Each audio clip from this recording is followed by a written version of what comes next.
Father's Day. So historically, here in the United States, the first Father's Day was celebrated on June 19th, 1910 in the state of Washington. However, it was not until 1972, which was 58 years after President Woodrow Wilson, he made Mother's Day official, and then the day honoring Father's Day also became a nationwide holiday in the US. So this year, Father's Day will be on Sunday, June 18th. So in our earthly existence, Father's Day is not only a celebration of biological fathers, but of all adults who set an example as loving, nurturing, caring people to those who come into their lives. It is a day to celebrate those who have made a lasting, positive impact on our lives, be it on our lives or the lives of other creatures.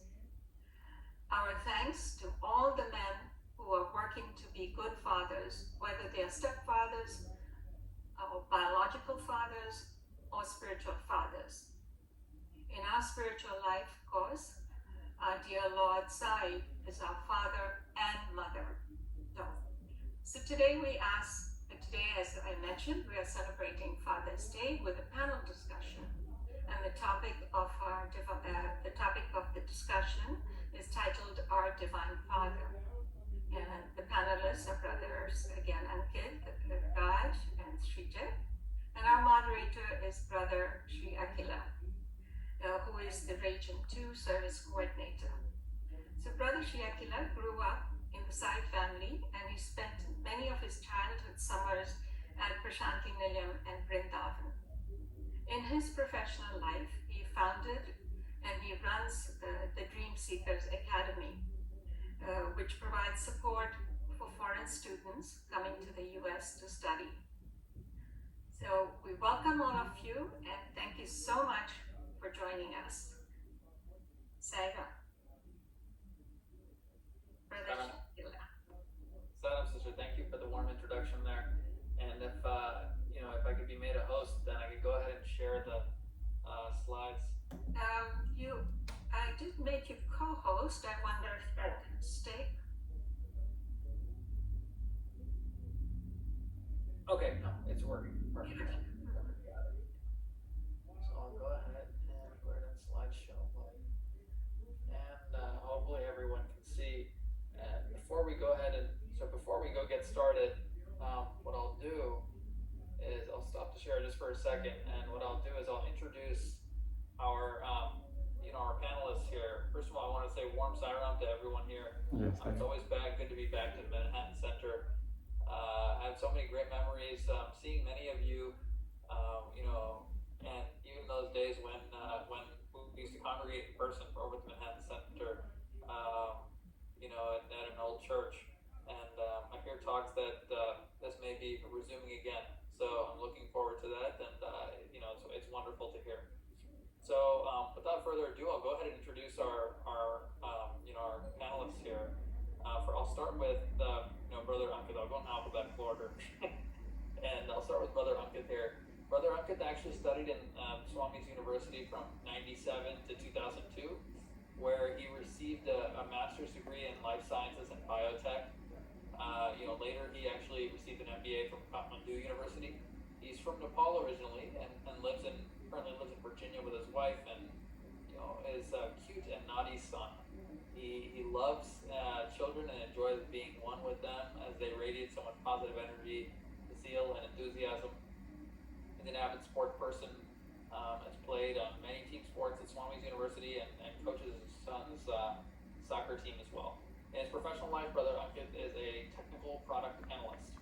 So welcome, Brother Ankit, and it's lovely to have you here. So, brother. And I'll introduce Brother Raj next. Brother Raj, Swami came into Brother Raj's life when he was 27 years old. Ever since then, Swami has reshaped his personal, professional, and spiritual life. In his professional life, he was an accountant and later became an attorney serving many immigrants. In his personal life, he and his wife have been married for over 40 years. They have 3 sons, and they're blessed to have 6 grandchildren. In his spiritual life, he was evolved into Brother Oneness, promoting and focusing on the oneness of all, which was the core of Swami's message. Brother Raj actually he's coming back home here. He served as president of the Manhattan SAI Center from 2011 to 2015. He is part of an interfaith prayer group. He's part of interfaith prayer groups and a member of several SAI centers. So wonderful to have you, Brother Raj. And then finally, of course, we have Brother Srijit as well. Brother Srijit originally hails from Kerala, where he was an active YA and Sevadal. Swami actually beckoned his family into the fold through many, many personal experiences during Srijit's late teens. And ever since then, they've been ardent and active devotees. By profession, Srijit is a software engineer and moved to the U.S. in '97. He currently runs a software consulting firm and lives in New Jersey with his wife and 2 children. Srijit has been an active member of the SAI organization and is very grateful to have served in different capacities as center and regional officers. He currently serves as the vice president of our Mid-Atlantic region and as a member of the Central Jersey SAI group in New Jersey. He regularly participates in activities, SAI activities, and is active within the community. So warm welcome to our 3 brothers here, and without further ado, I think we'll go ahead and get started. Here, there. Can everyone see the screen? Yeah? Yes. Yes, thank you. Perfect. So, Yes.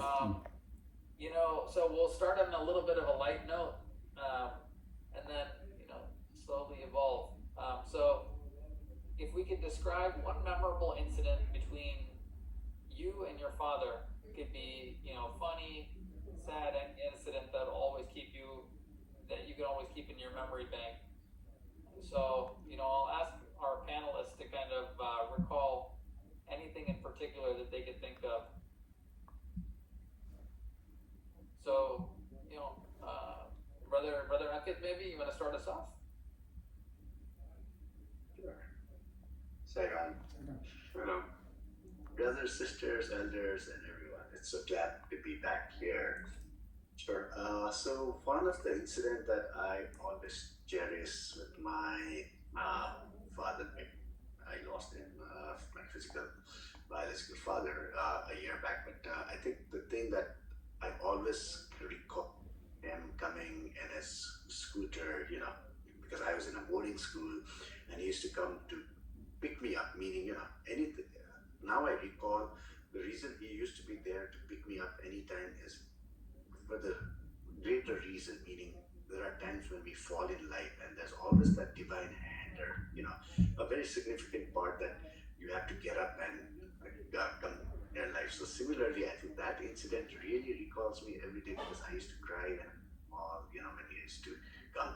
And other incident that I really always miss is he always portrayed me as though I wasn't excelling in any time, but he always made me feel that I was the best. That thing that I always really introduced me to anyone, that you always had good words. So those are really underlying things that I cherish and really my life today, right? So nice, so nice. Coming in a scooter, picking you up, giving you words of confidence. That's so nice. Brother Sairam, just one suggestion. If everybody else can go on mute, because there is some disturbance coming through one of the microphones.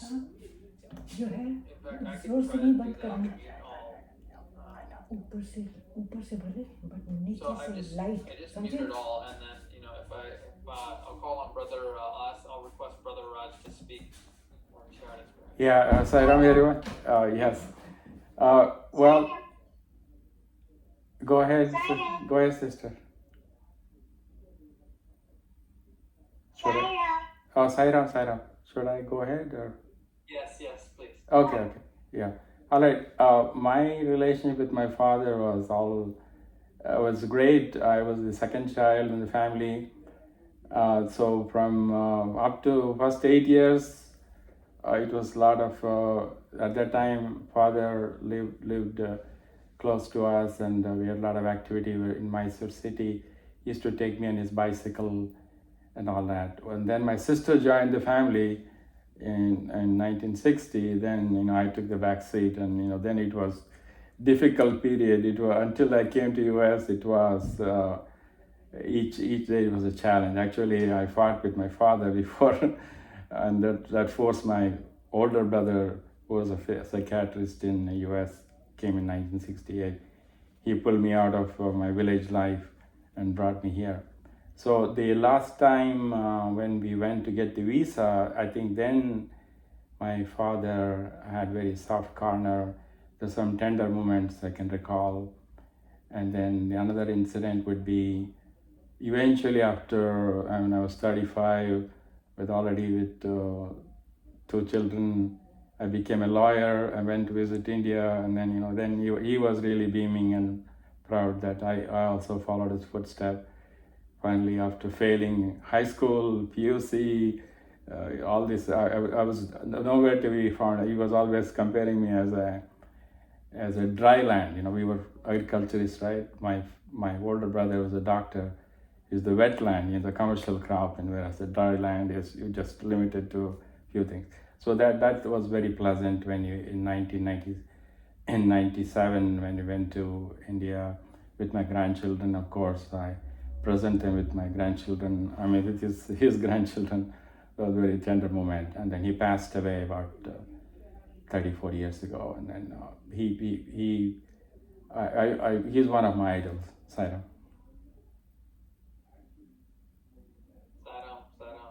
And with the agricultural background, hard work comes with it, right? So you see that example of from the very beginning, I'm sure.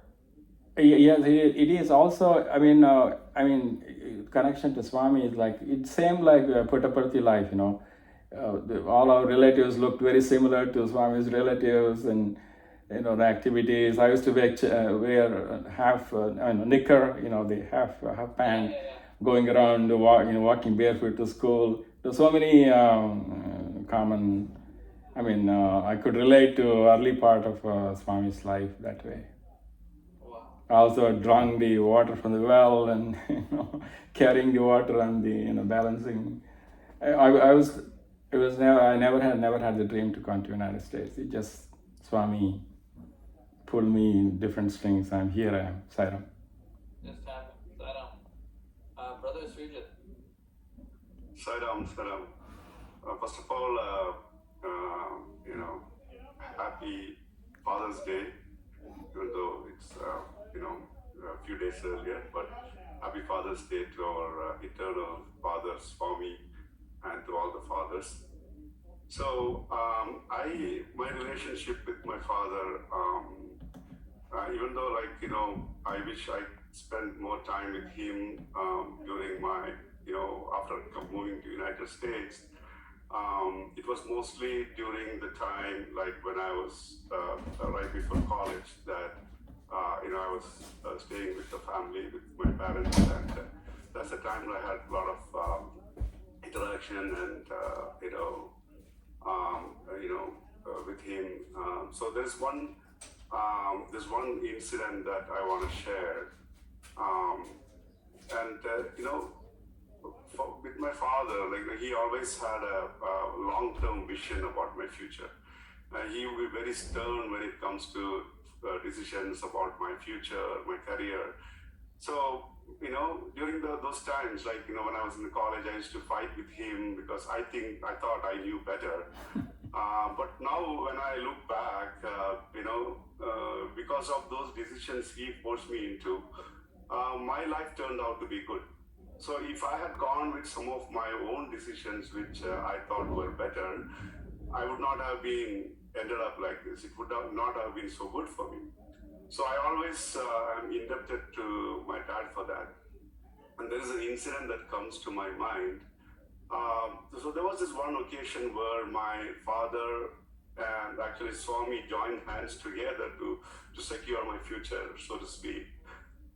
It was a time when I had completed my undergrad, and then I had gotten into a small IT job. And I decided for myself that, okay, I didn't want to pursue any more degrees. I'm done with my education. I got a job. I don't want to have a master's degree. And I did not apply for any master's program.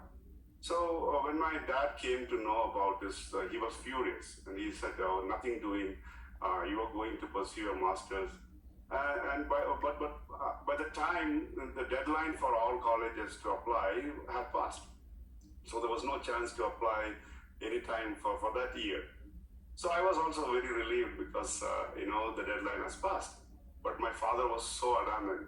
So he researched and he found out that there was one college in the neighboring state of Tamil Nadu in some remote area where they are just starting a master's in computer science course. And the deadline was coming up in a couple of weeks. So he contacts the college and he gets the application by post. It comes in a few days. And then I sit on it for a couple of days. So now we are really getting close to the deadline.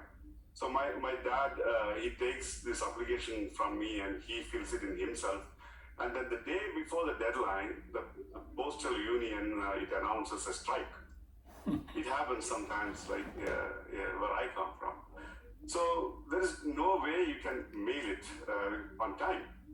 So again, I was a little relieved. But then my dad said, no, you go to the city and, check all the courier services there in the city and, see if anyone can deliver it. So the biggest city close to my place was like an hour away. So I traveled there and I went to the one courier service and one after the other. No one had service in that remote area. This college was supposedly in a very remote area. So then there was one last place that I had to check. So I got there, but the place was closed. So I wanted to check when they would be open and I couldn't find anybody around. So I just peeped into like a neighboring shop. Then I saw something beautiful. So a statue of Swami with blessed hands. And then a man comes out and he very lovingly asked me like what I wanted. So I told him, I was looking for this courier service and it looks like they're closed. Oh, they have moved from here, he said.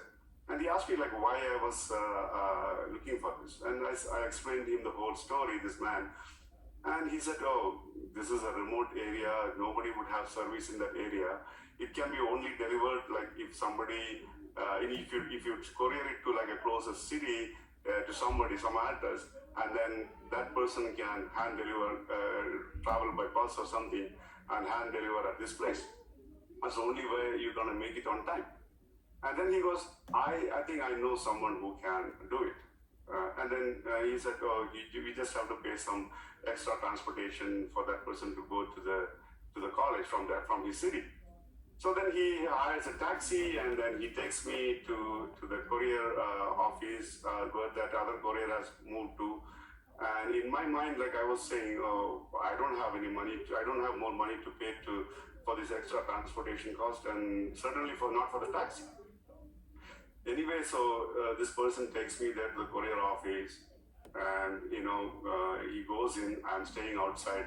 Half an hour later, he comes back and tells me, hey, all taken care. It will be delivered on time. You can go home peacefully. So, while going, he said, oh, no, don't worry, I'll drop you back at the bus station.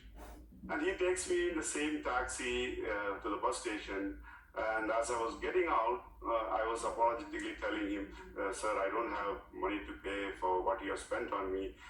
So please give me your address and then, I'll send the money when I get home.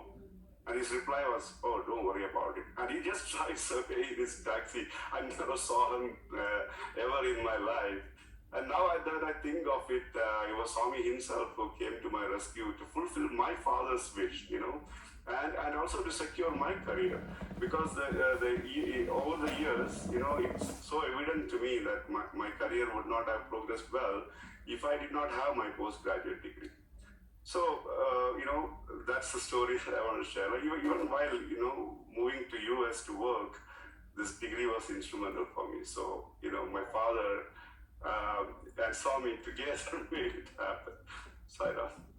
Yeah, yeah. It seems like his desire for you, pushed Swami, coupled with his own prayers. True, true, true. Swami has the courier service. Yeah, exactly. So nicely, and I think that leads perfectly into the next question that we had.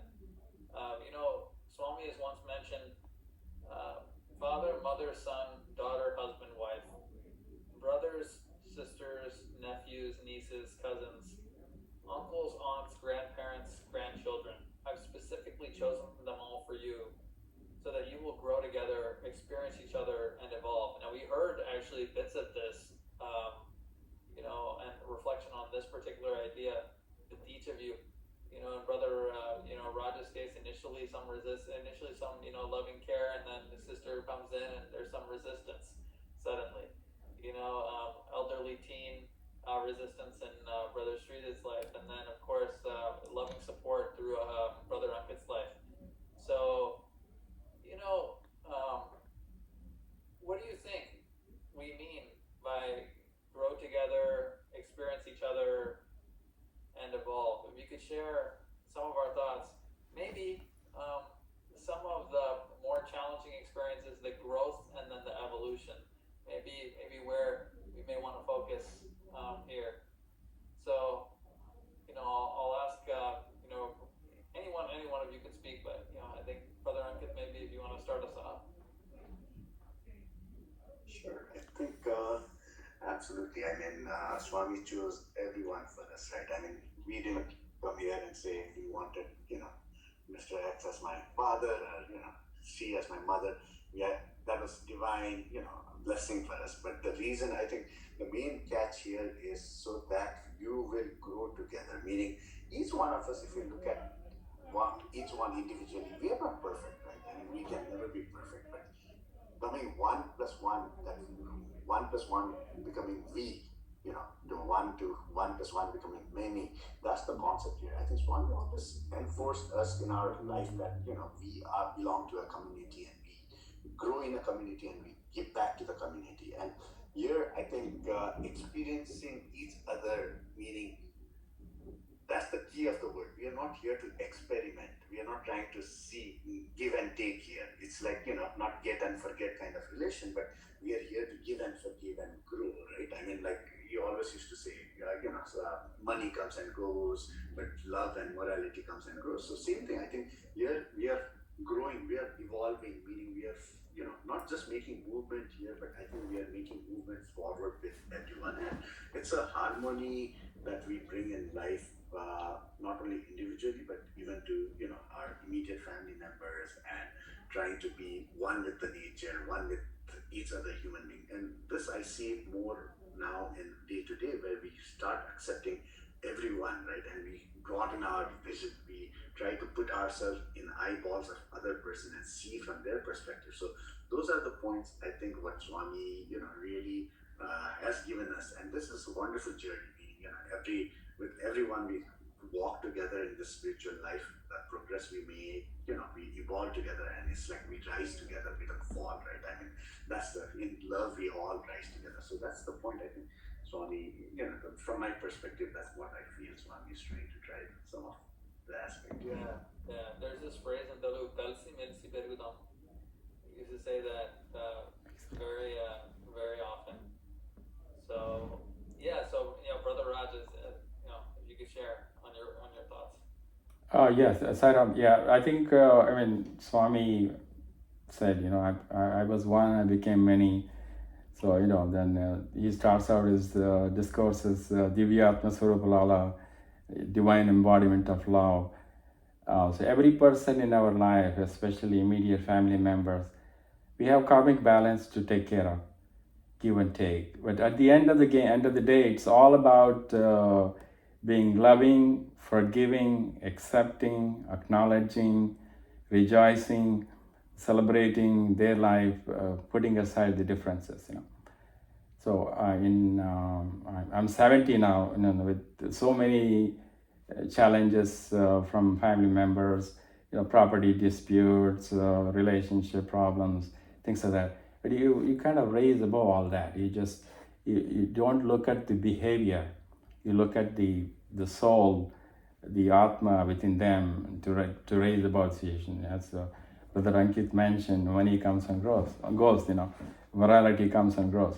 So it's not only family members, with my immigrant community, every single day in working day time, you come across people who may yell at you, who may not cooperating, they may be lying, all kinds of the situation comes into play.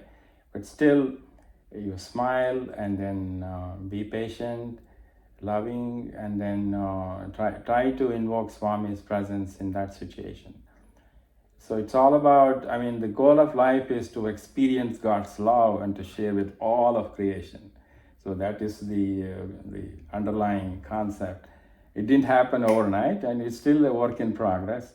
So, still we've been married for 40 years. That's the wife comes, worry invited forever, Swami jokingly said, but then he changed it to wisdom invited forever. So every day there is a new way to modify my behavior.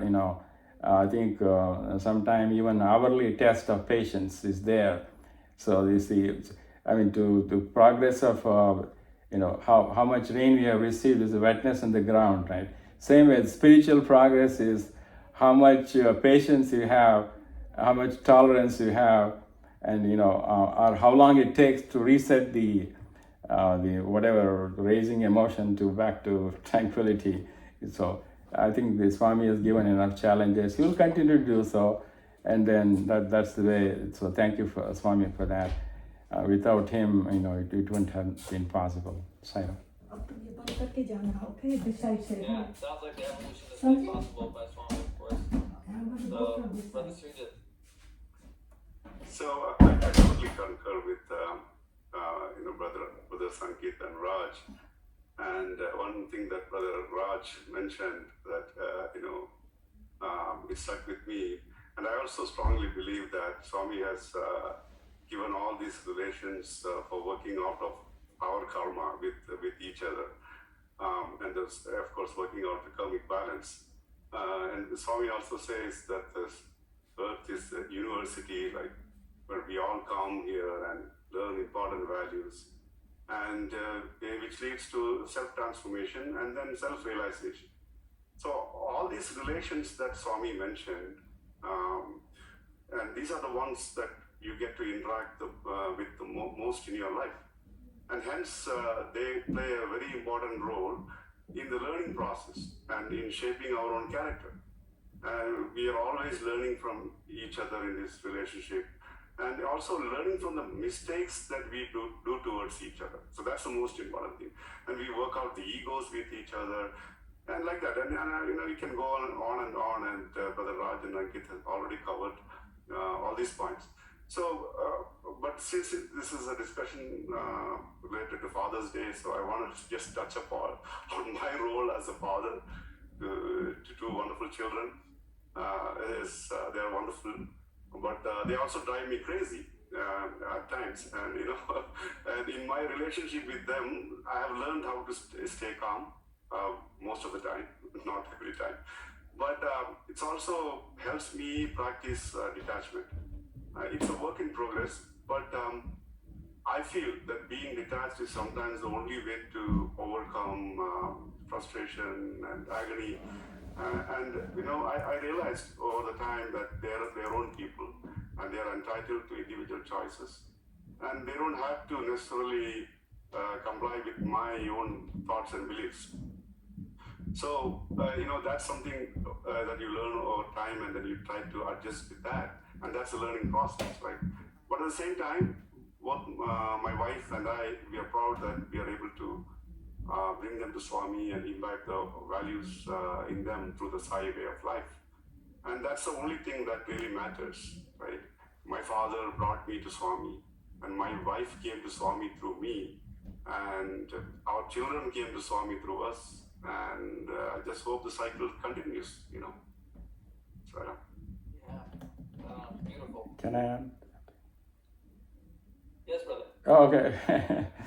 I mean, I'm proud of my three boys also, that it was difficult. They were all born and brought up here, but they made their choices, career choices.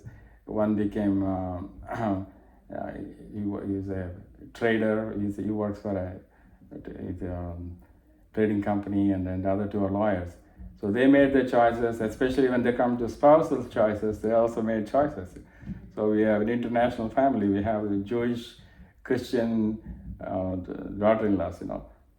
So the thing is, constantly you have to be flexible. You have to, as Brother Srijit mentioned, soul has its purpose. They are here to complete their soul agenda. We are just there. And also, most importantly, Swami's teaching, by the time children are 15, you treat them as friends. I no longer have the role of a parent up to 15 or even maybe earlier than these days. So that's something.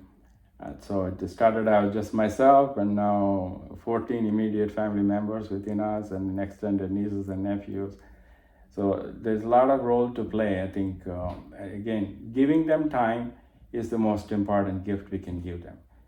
Attend all these special events, the sports events, their graduation, any significant accomplishment. We are the cheerleaders. That's the role of the father. So, Saira. Yeah. Patience and love and support is what I'm hearing there. So we've touched on this a little bit as well, but maybe we'll get into it a little bit deeper, and perhaps you have an experience or something that we can narrate too as well on this particular point. What's one characteristic or quality from your father that you've tried to imbibe into your own life, or you've tried to practice in your own life? Maybe that's with fathering. Maybe that's with general, just a general characteristic that you saw to be setting a good example for your children, or something that you just wanted to generally imbibe because you thought it was such a nice quality to have. You want me to go? Sure. Okay. I mean, my father always honed on character. He said, if money is lost, nothing is lost. If health is lost, something is lost. If character is lost, everything is lost. So when Swami was introduced, that caught my attention right away. And also, I think not giving importance to money, that's something he never focused on. He helped a lot of people in our small town, village. So that's something carried through me, service aspect of it. So the most important quality he followed are Sathya, Dharma, Swami's teaching, the truth, being honest. And in immigration, I can make lots and lots of money if I just promise this guy and not be able to deliver it. But you just have to. My motto has been, through Swami's influence, make a living, not a killing. So. So those qualities are transmitted, and give importance to the family. So he was a very angry man. It was difficult to deal with him. So I always a member of the kitchen cabinet. I would run to mom and then resolve whatever has to be done. That way. So I think both Swami was Shiva Shakti Swarupa, and then I think Shiva aspect was my father was just you never know when that Rudra Kopa would manifest. So but he emphasized the character. Character, that's one thing that that you have to. Saira.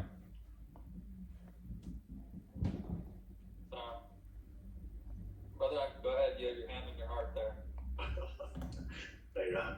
Yes, for me, I mean, so my own father and Swami goes hand in hand, meaning getting that opportunity to study at Swami's Institute. So what happened was there was very similar trait between the two. Both were strict, right? Even my dad was very strict, and Swami was strict to me.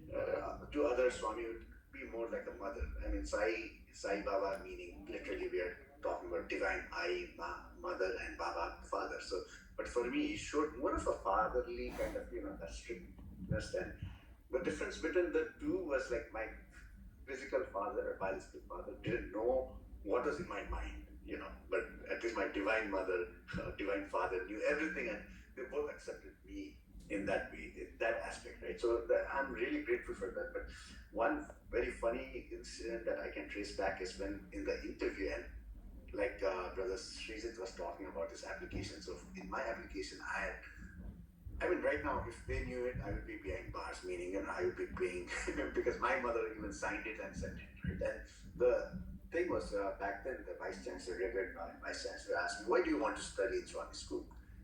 Then, and I wasn't with all this background, meaning, I wasn't too much a happy-go-lucky person. So I was trying to look for a reason, and that's when I really clicked for me, right? My father was quite disciplined and determined, more than he was determined. He was a chief aeronautical engineer, but then he was a very disciplined person. So from out of the blue, I said, because SAI Institute teaches us discipline. So he gave me a very good example, like, okay, Ankit, like you go to a bus stop, you wait there. There are people, old people, elderly people, young guys, and you're on the bus stops, and you go immediately. You have, you're a younger guy, so you got that energy to move forward, and you go and bypass and go inside the bus, and some other guys, elderly people don't get to get in the bus, or you stay in line and you don't get in the bus because you're disciplined. Then you miss that bus. So aren't you a loser? Then I'm thinking to myself, what a logic. Yeah, I mean, if I don't get in the bus, I'm a loser. So he said, then what is the discipline used for, right? So now I'm scratching my head, that small thing, what answer should I give? Then from my heart, what came up was, the discipline pays you in long run, right? It may not have a short term, immediate benefit, but it pays back in you in a long run. So I think lately what I've seen is that if I'm making that habit of, disciplining myself, my timing schedules, and, everything, it's giving me more, fruitful. It doesn't have to be in, quantitative, but in qualitative, I see that there's so much that I benefit right from just one of the small traits like discipline. So that's something that I always, can relate it to my interview days, and, my father, my physical, biological father, and my, divine father aspect is Wonderful characteristic. Discipline is very, very important, and it's something that Swami stresses over and over and over again. So that's a recurring theme. Brother Srijit. So, like I mentioned in the story before, the long-term vision that my father had, and how he would sacrifice the short-term benefits to achieve his long-term vision, not for himself, but for his children. I think that's one big quality that he had, even though, it's very difficult to practice. And he had several other good qualities as well, like, for example, he goes out of his way to help people. So some of these qualities, it has to come to you on its own. You cannot chase after them, right? But if there is one thing that I purposely try to chase after, that one of his qualities is how organized my father was in his life. Especially how he goes about in his daily life. I remember he used to make lists of what he wants to accomplish in a day, and then he goes about ticking off items one by one, and by the end of the days he would have ticked off all the items on his list, and he tries to finish the list by the day, and he come what may, and that's this determination part too. So I had to try and I did find some decent success with that, so I'm still working on it. So a lot of life skills that we learn from our elders. We would pick it up, and we try to pass these on to our kids. I'll share a funny one. My father he's always been open to my interests, and I have a kind of a very rigid idea of what a boy should be doing. Should be playing contact sports, physical things, because that's kind of how I was. And I tried to sign my son up for martial arts, and it was really just a kind of a failed experiment for several months. I just discovered that he really didn't like it, and there was nothing about it that he was into. And as much as I would force him, he was so clear to me that his heart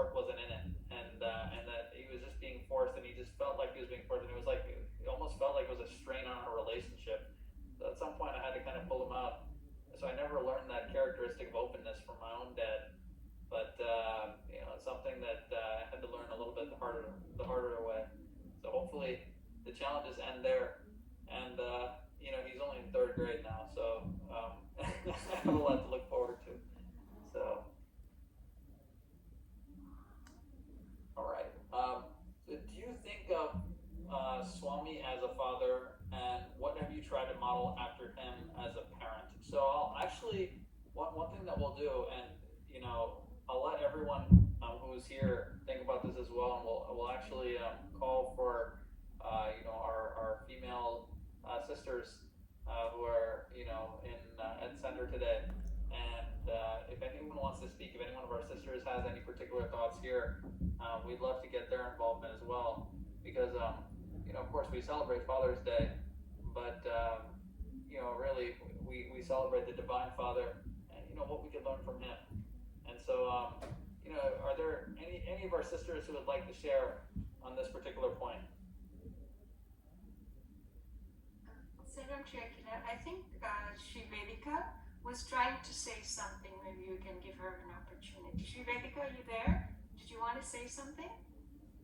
Hi, on the first question I wanted to answer, but then I thought that other people are doing it, so I left it.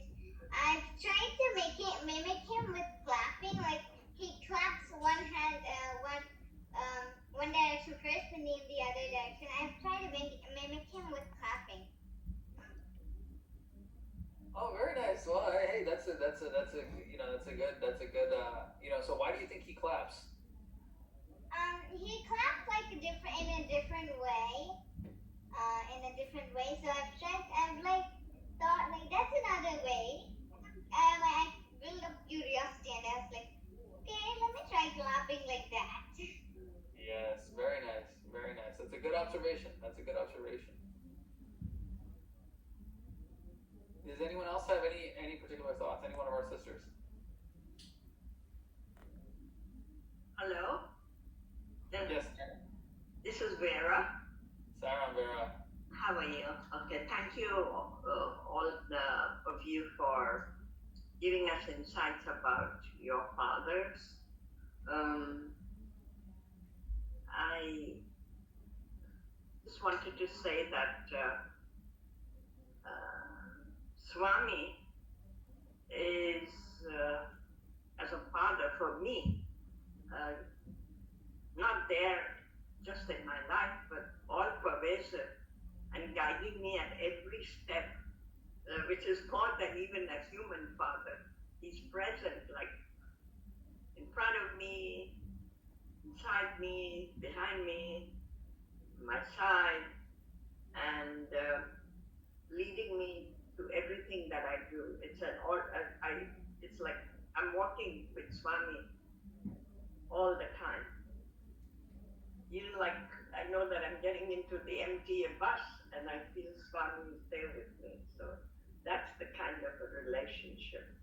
And even like when I'm preparing a PowerPoint for a presentation at our satsangs, I know he's choosing every picture, every slide, every word that I'm doing. So that's the kind of a close connection, total surrender.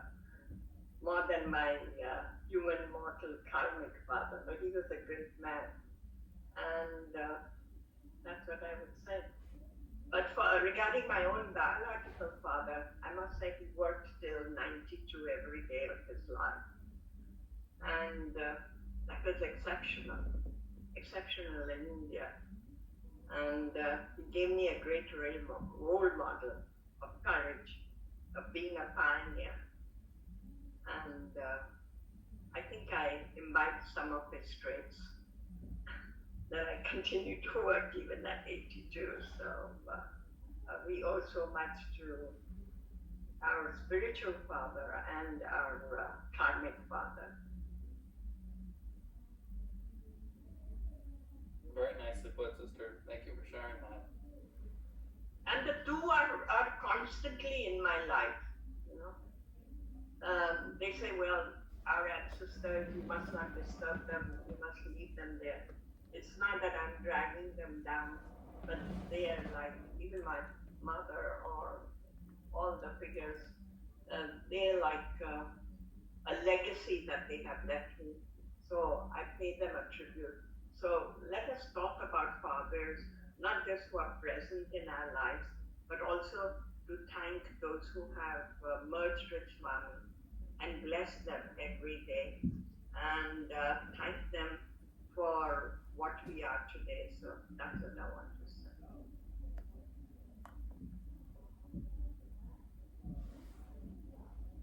Sister, thank you. Any of our panelists have thoughts on this particular? You guys different folks in relationships with Swami. Some may think of him as mother, friend. Some may think of him as all. But curious to hear what our panelists have to say about the relationship with Swami, and then what we try to model after him. So I am 3 years older. Well, I do consider Swami as my father, my mother, my everything.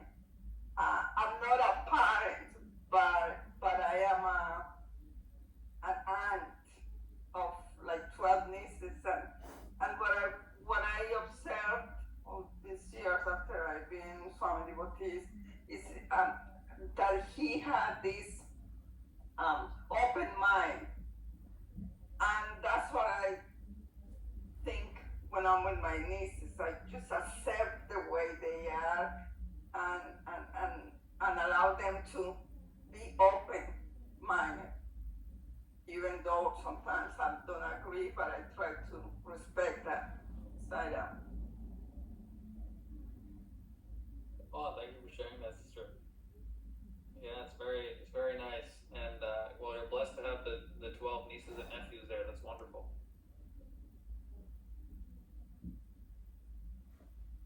Siren, does I'd like to invite back in our panelists, maybe, unless there was anyone else who wanted to share.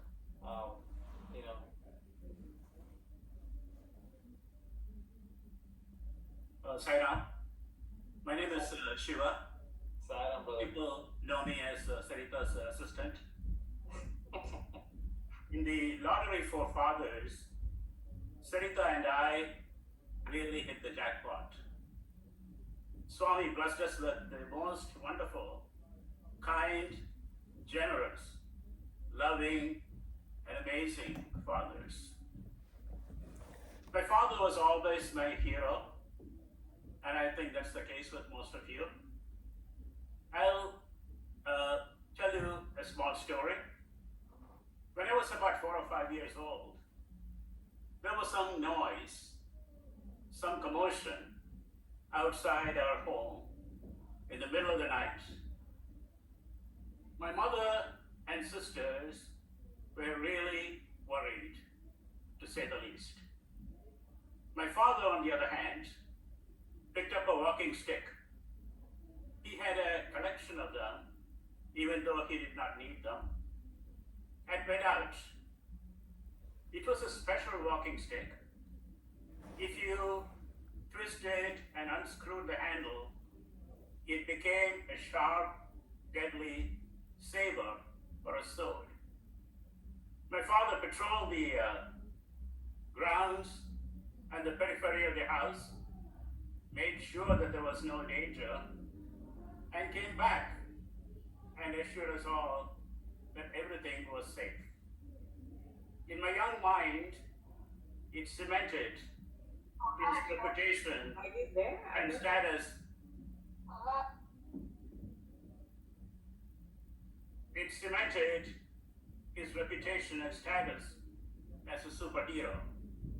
Saira.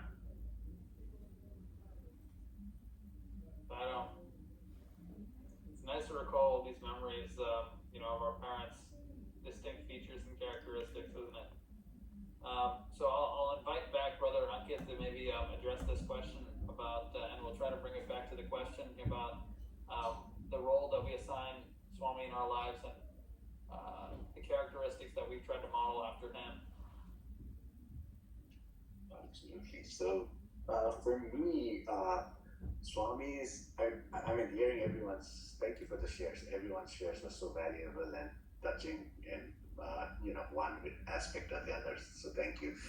And for me, I think one thing I did want to bring up a relationship with Swami is it's so unique and so gifted, meaning, it varies.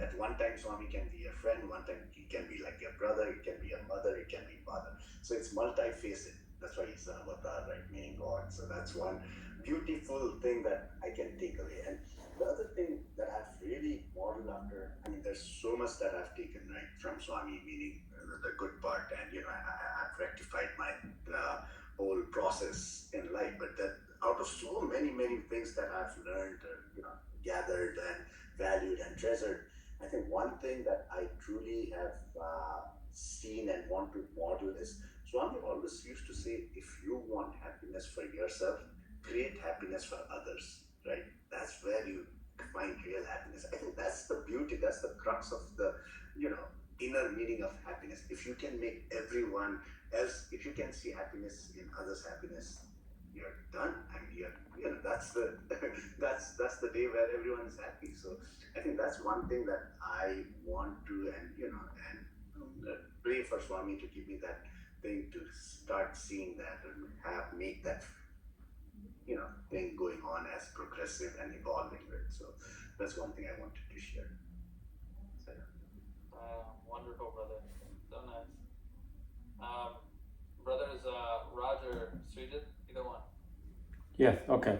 Sairam, as I mentioned, my father, first 8 years was all romance, and then it was poof, it's off the bed. So I wanted to make sure that my children had me around all the time, every situation, everything. So giving time, the way Swami was giving time to his students, he was always available, student at his properties.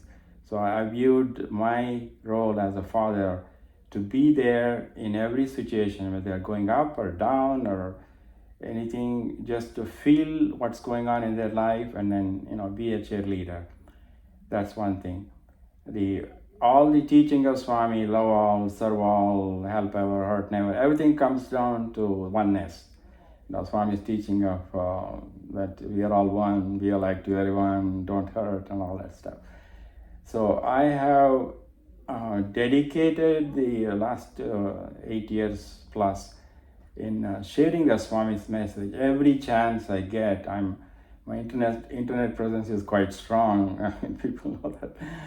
So every day there are a few postings, acknowledging Swami, and he's my inspiration. He's the driving force behind it.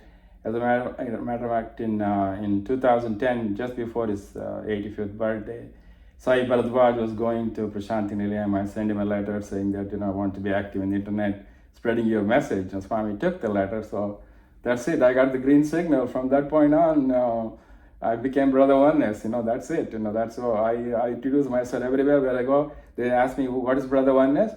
Because we are one. Then in the interfaith movement, all the things Swami lived up to, especially the values, Sathya, Dharma, Shanti, Prema, Ahimsa. The love is the one which is really driving force, which I have tried to implement. Not to have a castor oil face, number one.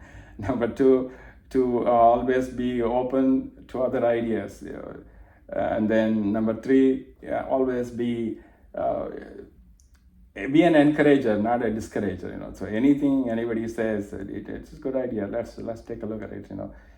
There's a solution in every problem, every situation. So I also view myself as a firefighter, not to escalate the conflict, what's going on. Some argument is going on, I'm a firefighter, I try to diffuse the situation, so many which way. So I'm enjoying my life, that's why, one of my quote is, be happy for others, So I acknowledge people's accomplishments, any small things, so always I have that internet presence, thinking of Swami. So sign up. Alright, so just out of clarity, so do you have a specific role that you assign Swami in your life, as whether you want to call him a father or a guru? It's just myself, it's the inner prompter. He's the one who's giving me the thought process, ideas, and everything. So I don't put a particular label as to father, grandfather, mother, sister. He's an intimate friend, that the song goes, like that. And then he's a consoler. He's every mood swing is part of it. It's just me. The Swami is expressing through me. Swami has said through Charles Penn that people will have my darshan through your presence. people has to feel that love through you.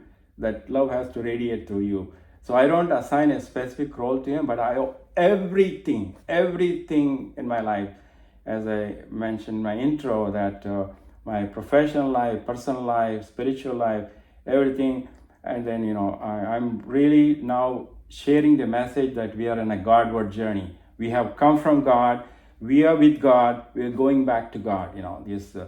This span of 5,000 weekends, if you live 100 years, it's just a stick of the dot. So it just, God has, Swami has given this breath, and he's giving the intellect, he's giving the ideas, expression, programs, everything is his will, so that's, I'm playing this role, and then whatever it is, I'll face the consequence when I appear before him when this journey ends.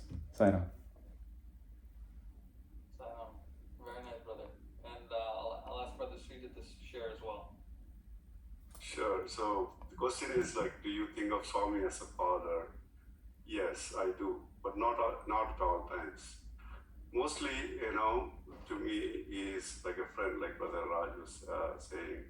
He's a friend to me, But at the same time, Brother Ankit said, he can assume any role that you decide to, right? If you think of him as a father, he will be like a father. If you think of him as a mother, he will be like a mother. And there's a way to use that to your advantage as well. There's a trick, because sometimes when I need something very badly, fathers have the ability to give it to you. So I pray to him as a father. But at the same time, when you commit a mistake and you want to, pray for his forgiveness, I treat him as a mother, because that's when you get easily forgiven. So yes, I do consider Swami as father at times. When it is convenient for me. But I'm just putting it in this way. But to me, he's a friend, he's a father, he's everything. And what have we tried to model after him as a parent? So that's a great question, because it's very difficult to model after Swami, because Swami is perfect. Swami is perfect. We are not.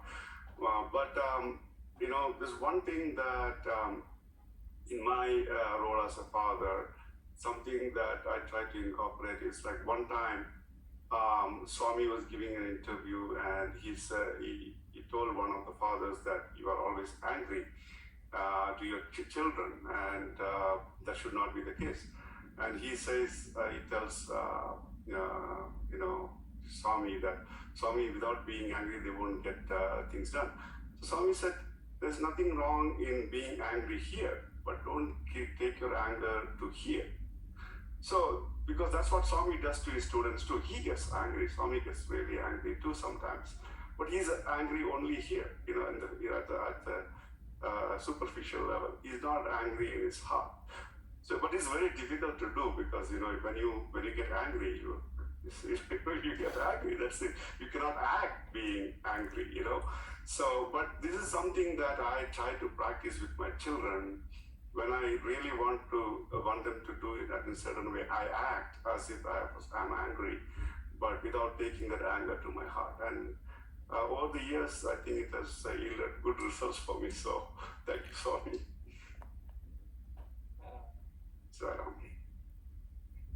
Yeah, so nice to hear yes, I think all of us do that, right? So, according to our convenience at the moment, we pray to him accordingly, given our own weaknesses at different times. So it's wonderful to hear that. Sister Vera, I think you have a hand up.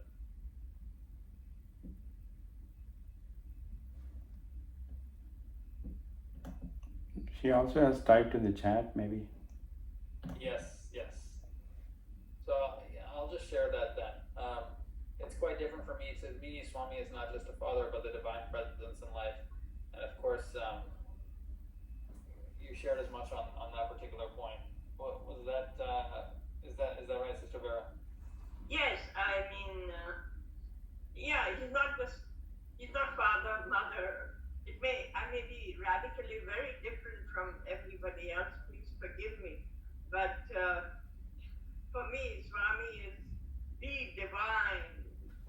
divine being, the creator, everything that moves me, the universe, and it's with a greater awe than just father, mother.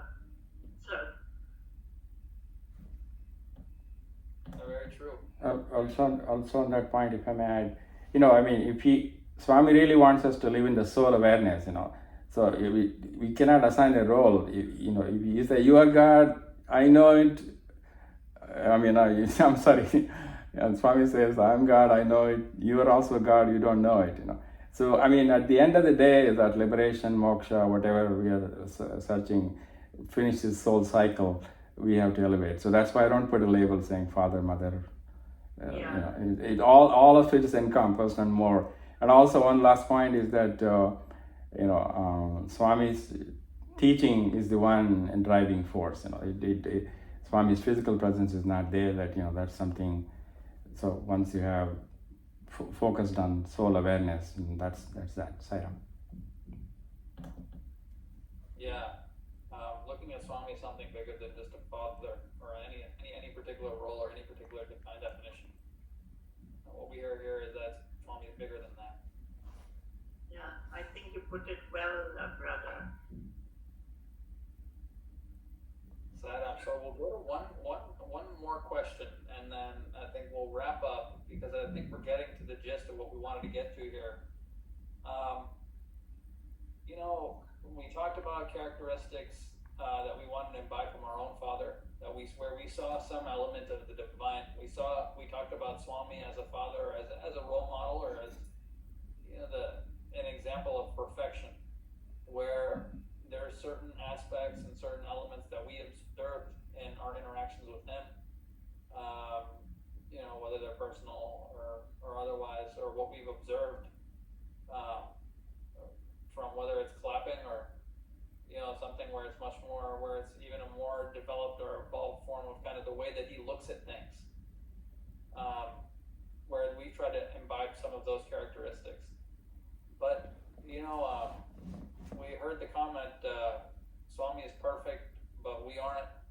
So what I'm interested in here is, and I think maybe a little bit of reflection on, is a characteristic that we're still kind of working on, where probably we see maybe the biggest deficit within ourselves, where we know that that's the area that we need to work on the most, where Swami seems to exemplify it perfectly.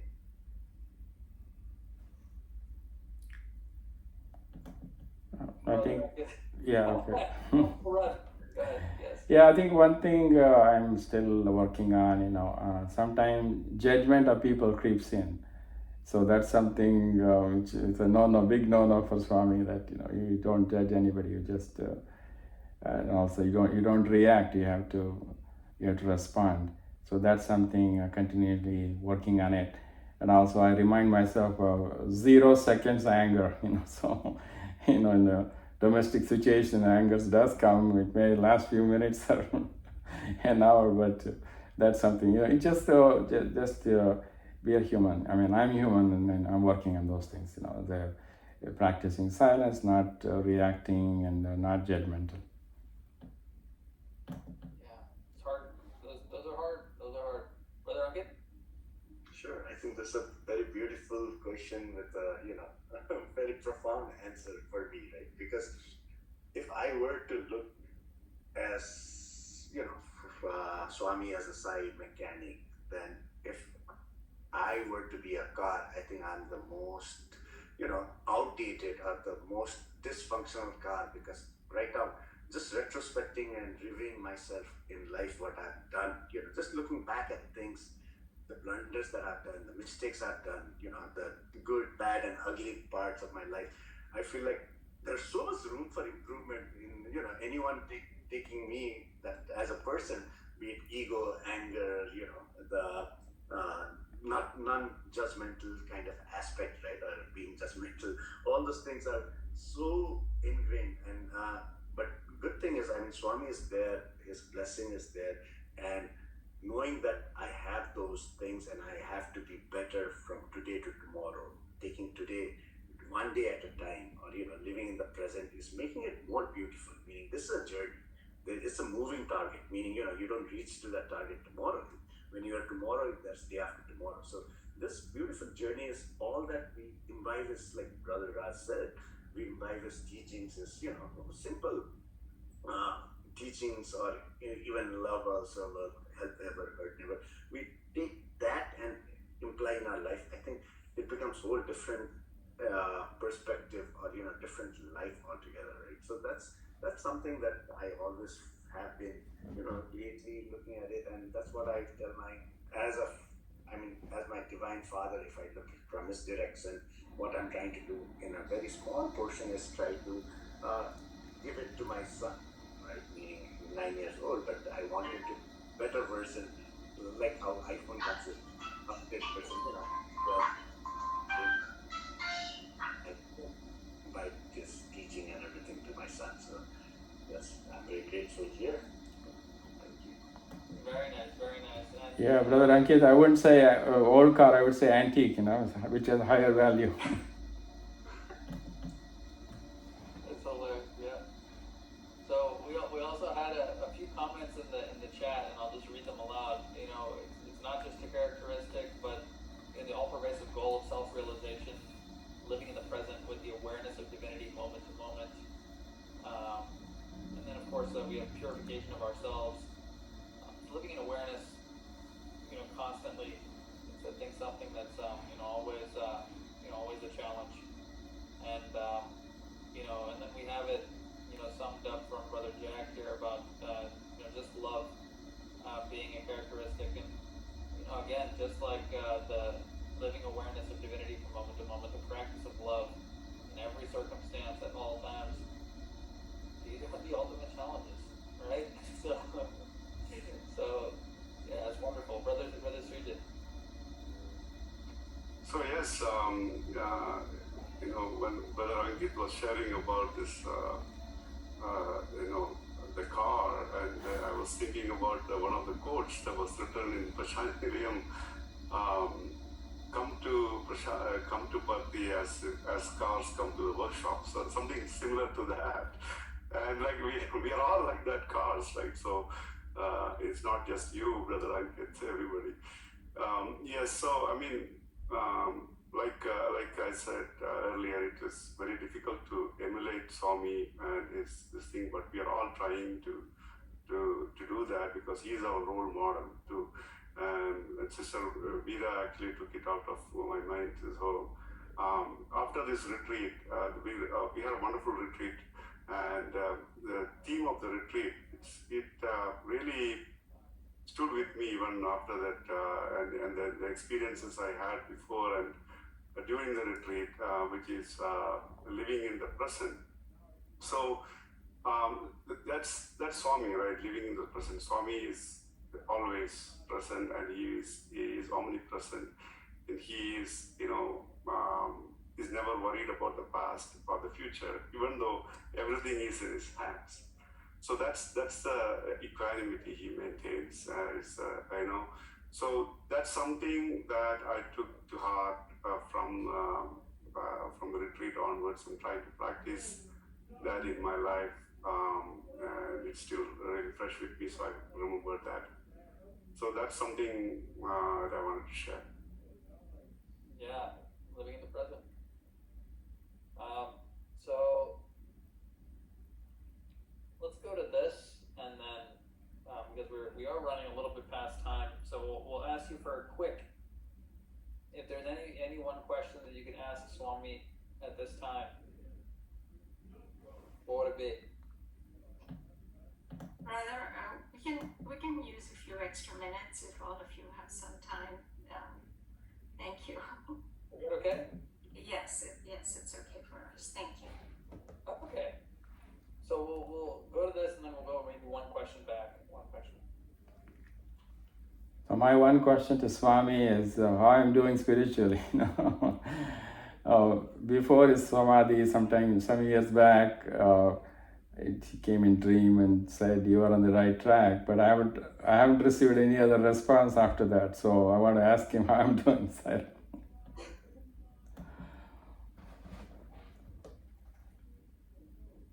I think we all have one. I mean, common kind of question, right? And today, I mean, making this as a special Father's Day thing, as a child, I want to similarly, but just like child asking his father, my question would be like, Swami, what did I do in my past life, or what have I done that I receive all this blessing, love, and everything in today's world, right? I mean, of course, in one of the interviews, he told me, don't worry about past. I mean, I was crying profusely.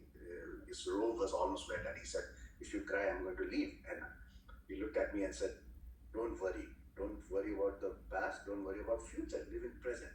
And I think now these days, after 22 decades, I'm trying to follow that thing into my life. At least, everyone learns the hard way. Meaning, some people learn it at once. Some takes it 4 or 5 times to, memorize, and some people takes years to learn. So I'm one of the backbencher or late learner, but at least better late than never. So for me, I don't worry about present because I know he's there, he's guiding me.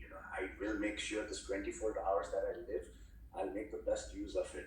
That confidence is given me. But if I look at past, like, what did I do, Swami? I mean, what was I in my past that, today with all this thing, you still saw that love, that, blessing on me. And I mean, that's for probably so many of us, right? I'm not an exemplary thing. I'm just one example. And that's my humble question to him today.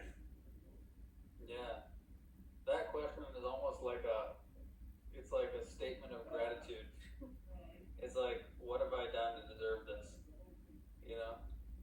So, yeah, it's wonderful. Brother Sridhar, please. This is a tough one.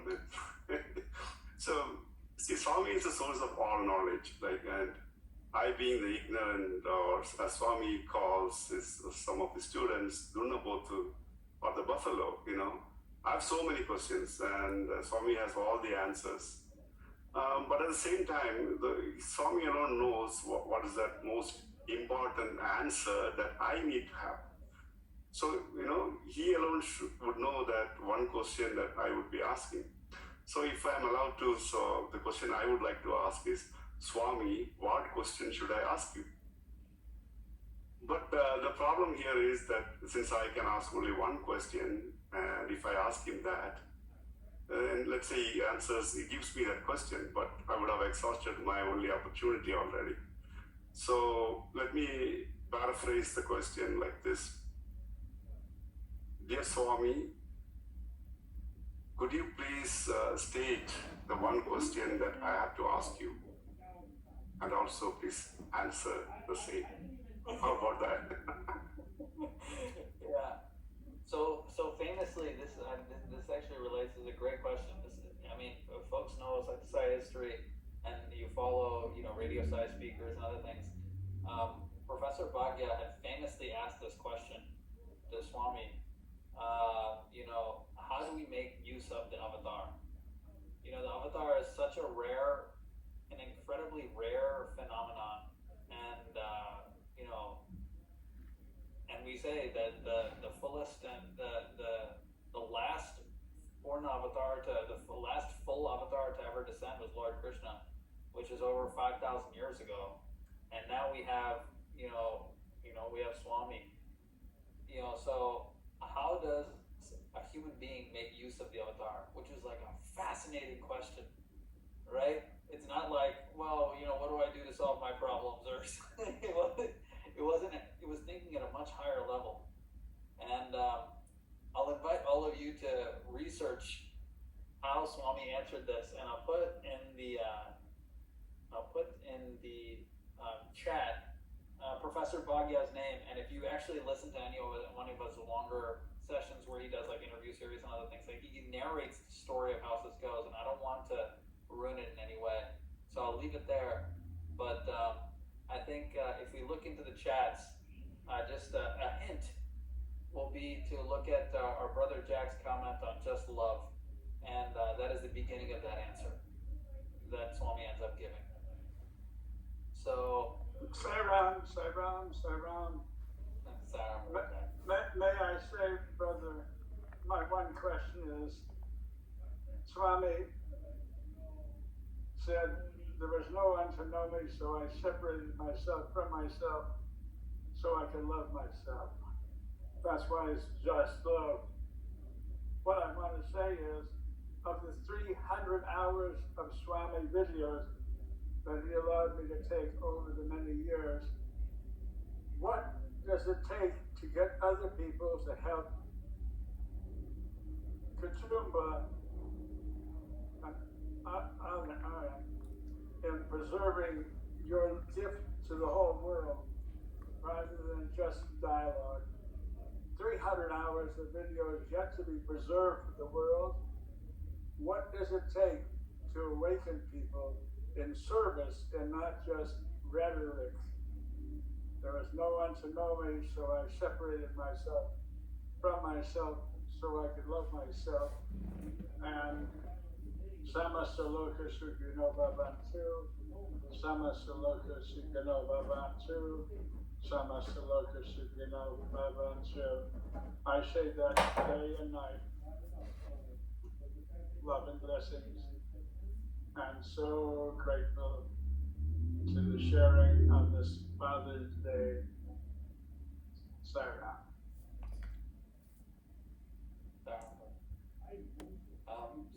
Sister Sathya, can we do one more question, or should we start to conclude? We can probably do it as a quick question, and yeah. Thank you.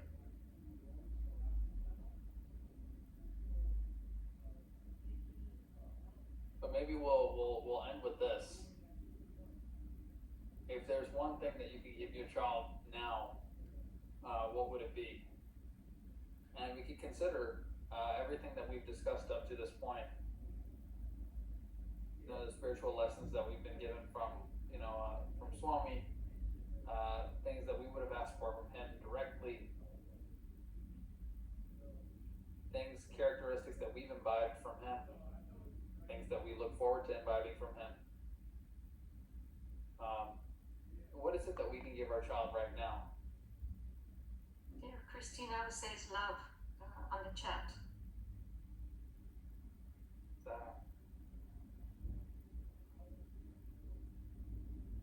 Time.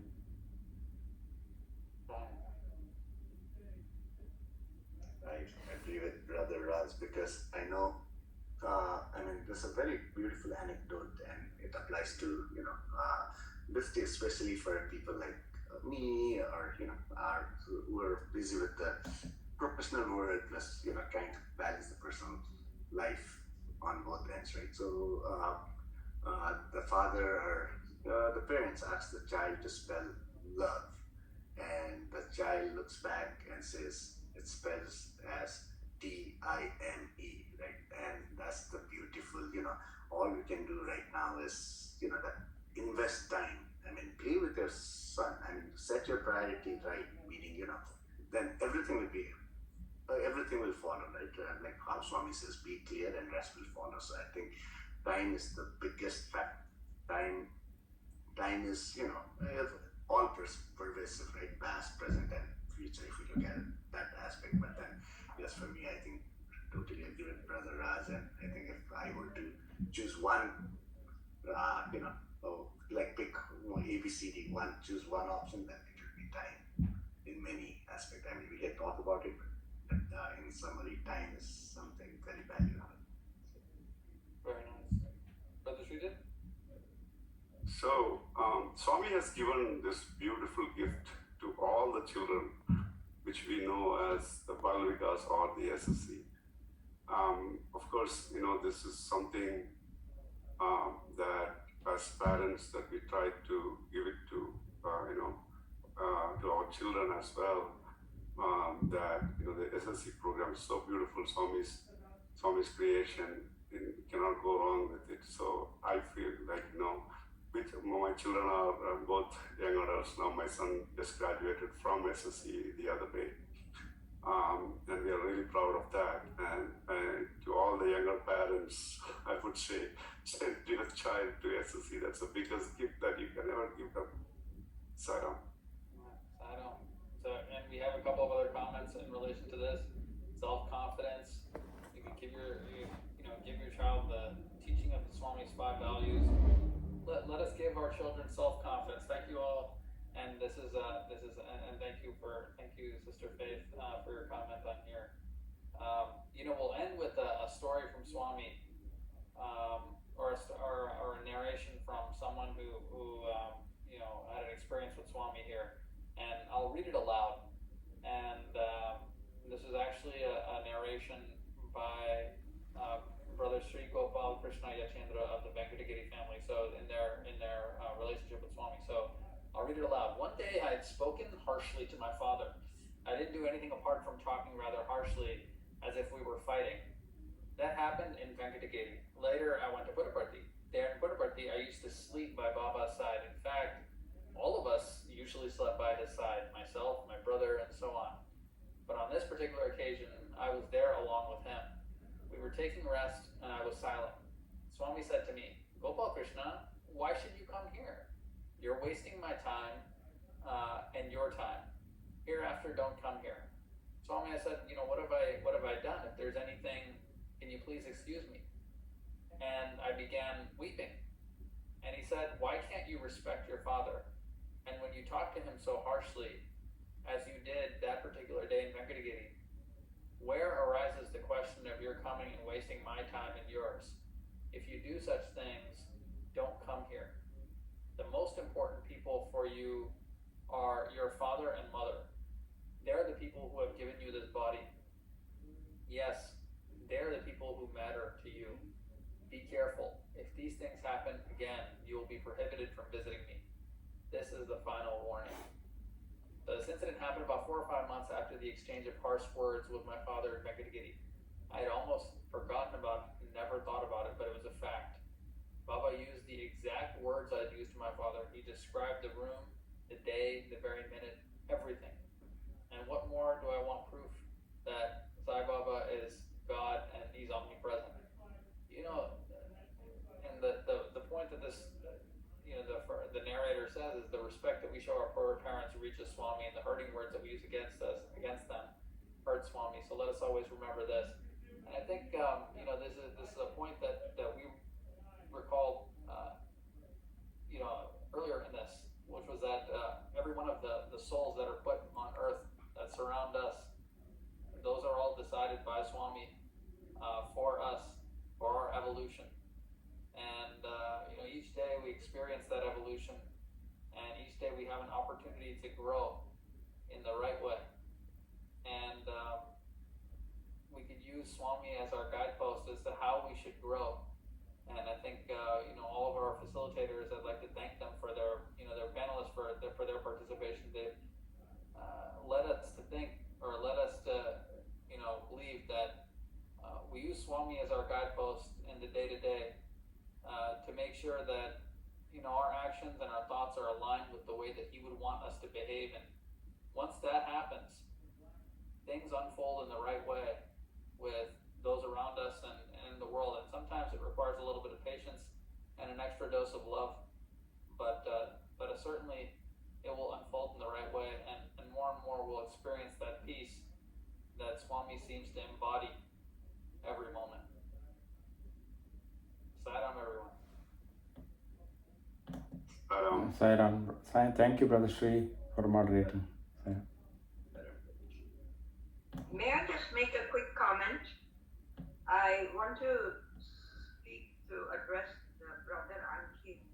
I was very touched by all the things you said, and I believe that when you were so honest and you opened up of the human foibles that we all have, I think you were a role model for one who is really evolving, has the courage and transforming, and not want to be sort of diminishing, but you're elevating. You are really somebody who is progressing very rapidly, more than maybe most of us who may claim to be good. So thank you so much. So thank you so much, Brother Shekela, Brother Srijit, and Brother Ankit, and Brother Raj, for sharing your thoughts and practices as fathers. and also memories of your father, and most importantly, Swami as your father and guide. It's